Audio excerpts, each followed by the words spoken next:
Our next speaker will deal with setting Iran's significance. I'm sorry, I just jumped a little bit over. Dr. Wang Hui, Postural Research Fellow, Hertie School of Governance, please.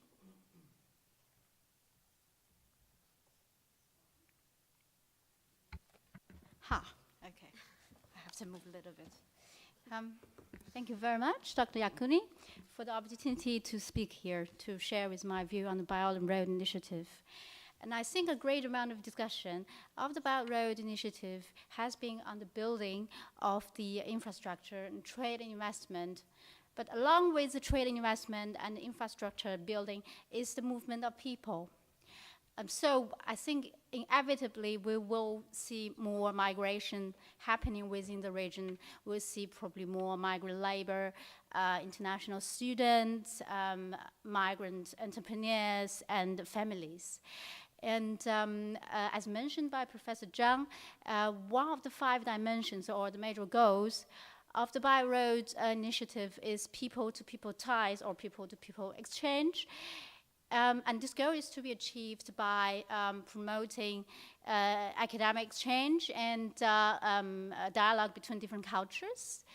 And this probably comes close to the official mentioning of the migration. And I personally believe that tremendous impact of migration on the OBOR country, it's probably far beyond what is described officially. So I would attempt to show you the opportunities and challenges in promoting migration and also strengthening labor market and see how both factors are intertwined.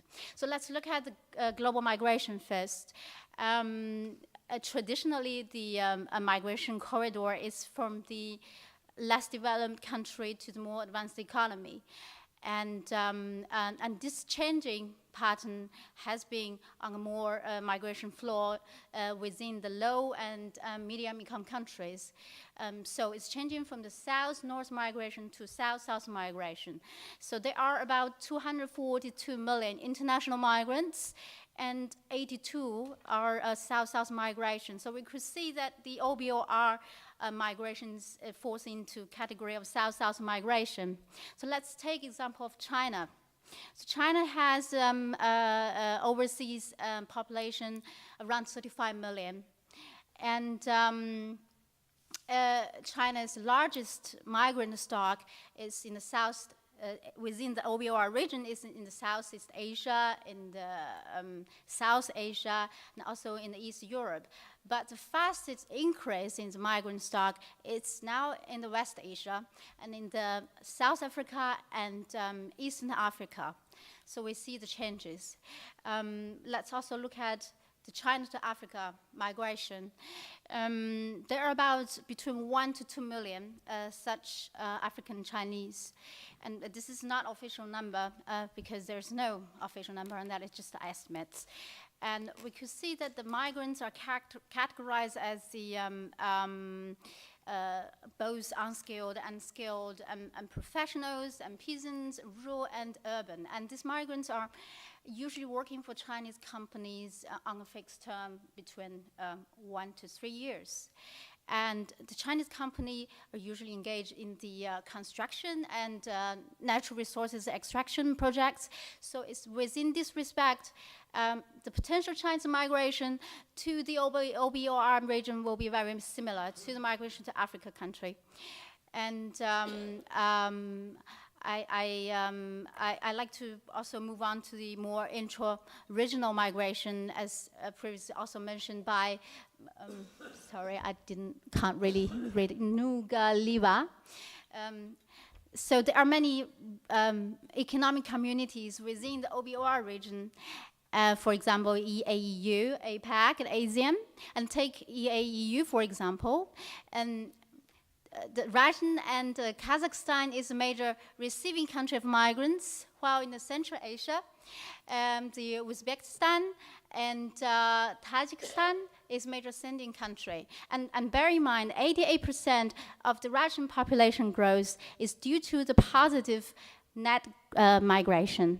So Also, there have been many important changes of the labor and migration policies within such a labor market, and we see that it is much more integrated now, that an integrated labor market is promoting the labor mobility and free movement of people.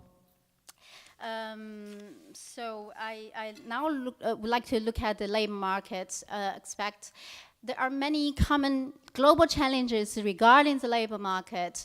For example, there's a lack of highly skilled migrants, semi-skilled, and there is a problem with falling labor force, and there's aging problem, skills mismatch, and urgent skill upgrading because of the technological advance. And if you look at the global competitiveness reports on the global market efficiency, and you see that most of the OBOR country has not very high score. It's normally below 4.5, but Kazakhstan has very high ranking. I don't know why. I like to mention that because this shows that the OBR country, the labor market is not so efficient and it's not so flexible. And yeah, I like to talk about within the OER region that China, although China has currently 1 billion labor force reserve, but the projected shortfall in the labor force by 2030 will be equivalent to 24% of current labor force, which is quite dramatic.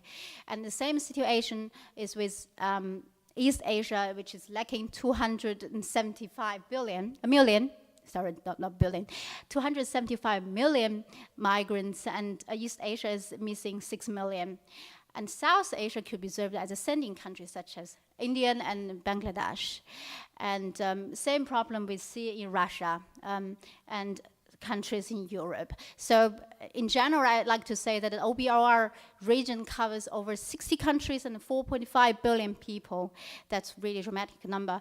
And how to maximize the migration gain through the regulation of the labor market, it's quite a global challenge. And if you manage it very wisely, I think migration could be used as a very important tool to or solution to the labor market's challenges or problems. And the integrated labor market could be really facilitating the free labor flow and labor mobility. And I also think the transparency in data and also data accuracy is very important in such a policy making, as well as in attracting high-skilled laborers is the promotion of the training programs across countries in different business sectors, as well as academic exchange is also detrimental. So just coming back to the people-to-people tie, and this in Chinese is called 民心相通, which literally translated as people's hearts are connected. So I'm personally very moved by the wording, and I hope that not only the air and the water and the land is connected through building the infrastructure, but also people's hearts are truly connected, if not only within the OBOR region, but beyond. Thank you.